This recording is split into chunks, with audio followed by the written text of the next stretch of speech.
बिस्मिल्लाहिर्रहमानिर्रहीम। Welcome to a very special episode of business watch. हम मौजूद हैं यूनिवर्सिटी ऑफ सेंट्रल पंजाब के नए कैंपस के ऑडिटोरियम में और हमें ज्वाइन किया है बहुत सारे स्टूडेंट्स ने, बहुत सारे असातिज़ा ने। ये हमारी आज की बहस में शामिल होंगे, कंट्रीब्यूट करेंगे।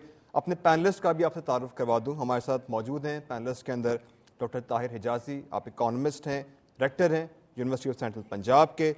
उनके साथ तशरीफ़ रखते हैं डॉक्टर सलमान शाह, साबिक़ मुशीर ख़जाना है, वज़ीर ख़जाना भी रहे हैं, नॉन इकोनॉमिस्ट हैं। उनके साथ एक और इकोनॉमिस्ट हैं, नॉन इकोनॉमिस्ट डॉक्टर कैस असलम, आपका ताल्लुक भी यूनिवर्सिटी ऑफ सेंट्रल पंजाब से। नाज़रीन, आज जिस चीज़ पे हमारी डिस्कशन है वो ये है कि हमारा मवाजना अगर हमसाया ममालिक से करें जिनकी तकरीबन सिचुएशन हमारे जैसी है, तो माशी तरक्की में हम इनसे बहुत पीछे हैं। पिछले 2 सालों में एशिया की जो मईशतें हैं उन्होंने तरक्की की है, हम पीछे रह गए। हमारे यहाँ बेरोज़गारी है, हमारे यहाँ करप्शन है, हमारे यहाँ बहुत सारे मसाइल हैं। हमारी पर कैपिटा इनकम कम है, हमारा जीडीपी अगर कंपेयर करें उसकी ग्रोथ भी कम है। ऐसा क्यों है? हमने कहाँ फॉल्टर किया है? हमारी डायरेक्शन क्या है? हमारी डायरेक्शन क्या होनी चाहिए? इन तमाम सवालों का आज हम जवाब जानने की एक अटेम्प्ट करेंगे। लेकिन इससे पहले आपको एक प्रेजेंटेशन दिखाते हैं जिसमें कुछ हमारी एनालिसिस हैं, कुछ हमारा मवाजना है, कुछ उसमें सवाल हैं और उसके बाद हम अपनी बहस का आगाज़ करेंगे। तो आइए पहले प्रेजेंटेशन देखते हैं। सबसे पहले जैसे मैंने कहा कि पाकिस्तान का हमसाया ममालिक से एक माशी मुवाजना करते हैं, तो जो पिक्चर हमारे सामने आती है वो कुछ इस तरह से है। अगर आप सिर्फ जीडीपी के हजम की बात करें, ये मैं दिसंबर 31 तक के फिगर्स आपको दे रहा हूँ। $166 के करीब हमारा जीडीपी का हजम है, जो $168 अरब तक हो चुका है। भारत का आप देख सकते हैं $1243 अरब। श्रीलंका का ज़ाहिर है हमसे कम है, 41। बांग्लादेश का भी हमसे कम है। लेकिन आप चीन को अगर देखते हैं तो ये तकरीबन $5000 अरब तक इसका जीडीपी पहुंचा हुआ। और अब देखते हैं कि हमारे जीडीपी में इजाफे की शरह क्या है। इस बरस पाकिस्तान की शरह तरक्की 4.1% रही और भारत की इसके मुकाबले में अगर देखें 6.1%, श्रीलंका की 7%, बांग्लादेश की 5.7% और चीन की 8.4%। आप देख सकते हैं जो सवाल हमारा ये है वो ये कि मौशी बहरान के बाद दुनिया भर की मार्केट्स ने रिकवर किया, स्पेशली फ्रॉम एशिया, जिसे हम कहते हैं कि इंजन है जहां से माशी रिकवरी दुनिया की स्टार्ट हुई। लेकिन हमारा जीडीपी, जिस पे अभी बहुत सारे लोगों को शुकूक भी हैं, शुबहात भी हैं कि ये शायद 4.1% नहीं है, इससे कम है, इसके बावजूद इनसे बहुत कम है। हमारी तरक्की की रफ्तार कम क्यों है? आगे चलते हैं, मज़ीद स्लाइड्स देखते हैं। पाकिस्तान के रिजर्व्स की अगर बात करें तो ये अप्रॉक्सीमेटली 16 अरब से थोड़े से कम है, 15 अरब के आसपास हैं। लेकिन इसमें एक बहुत बड़ा तनासुब जो है वो हमारे IMF से लिए गए कर्जे शामिल हैं। इन कंपैरिजन भारत के रिजर्व जो हैं वो $282 अरब के हैं। श्रीलंका छोटा मुल्क है, उसके कम है, $5 अरब के आसपास है। बांग्लादेश के भी 9.12 अरब हैं। लेकिन चीन के आप देख सकते हैं कि ये तकरीबन 2000 अरब से भी ज़्यादा हैं। हम कहते हैं कि पाकिस्तान की आबादी एक यंग आबादी है, तो हमारे यहाँ लेबर मौजूद है।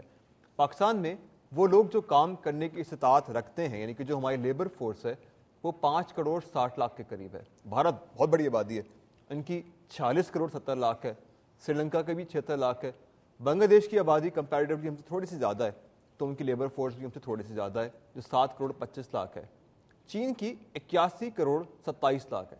सवाल ये उठता है कि जब हम बात करते हैं कि हमारी जो लेबर फोर्स है वो ज़्यादातर अनएजुकेटेड और अनस्किल्ड है, वो भी जो पाकिस्तान में काम करती है और वो भी जो मुल्क से बाहर है, तो क्या हम अपनी लेबर फोर्स को सही तरीके से इस्तेमाल करते हैं?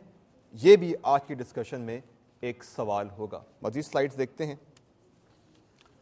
ये पंच लाइन है, गुर्बत की लकीर से नीचे ज़िंदगी गुजारने वालों का मवाजना।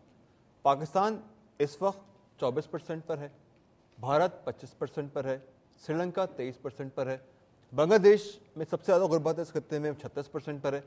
पर चीन जो है, जिसने पिछले चंद सालों में बड़ी हैरत अंगेज़ रफ्तार से तरक्की की है, वहाँ सिर्फ 2.8% लोग ऐसे हैं जो गुर्बत की लकीर से नीचे ज़िंदगी गुजारें। प्रॉब्ली इसकी वजह यह भी है कि उनके स्टैंडर्ड डिफरेंट है।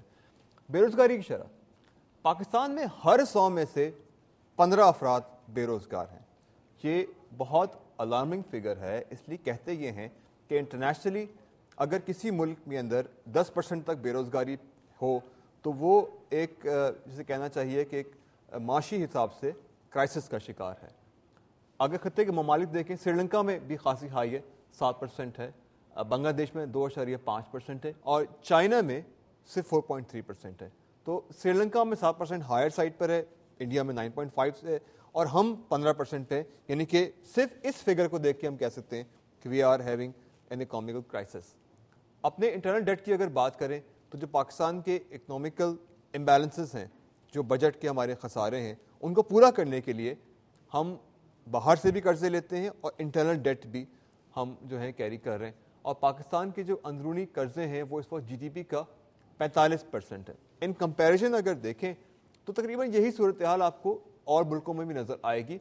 भारत के 60% है, श्रीलंका का तो बहुत बुरा हाल है, हमारे मुकाबले में 82% है, बांग्लादेश सिर्फ 38% है और चाइना जो है सबसे कम है, इसके सिर्फ 18% अंदरूनी कर्जे मौजूद हैं। IMF के प्रोग्राम में जाने के बाद नाजरीन, जो हमारे इंटरनल डेट हैं उसको तो बड़े हैं, हमारा एक्सटर्नल डेट बहुत ज़्यादा बढ़ गया है जो अब $52 अरब के आसपास है और इम्कान यही है कि इस साल के एंड तक ये $55 अरब हो जाएगा।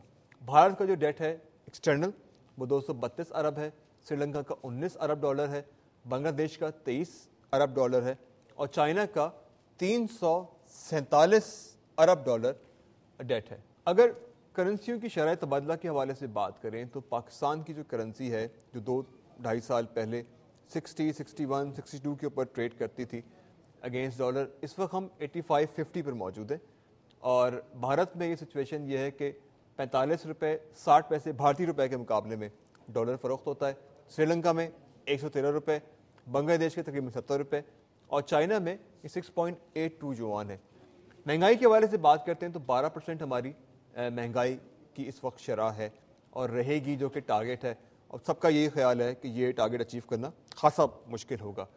भारत में 9.5%, श्रीलंका में सिर्फ 3.3%, बांग्लादेश में 5.1% और चाइना में इट्स नेगेटिव, यानी कि ये 0.8% है, नेगेटिव में जा रही है, वहाँ कीमतें कम हो रही हैं। सवाल ये उठता है कि हमारी कमज़ोरियाँ क्या हैं और हमारे मुस्बत पहलू क्या हैं।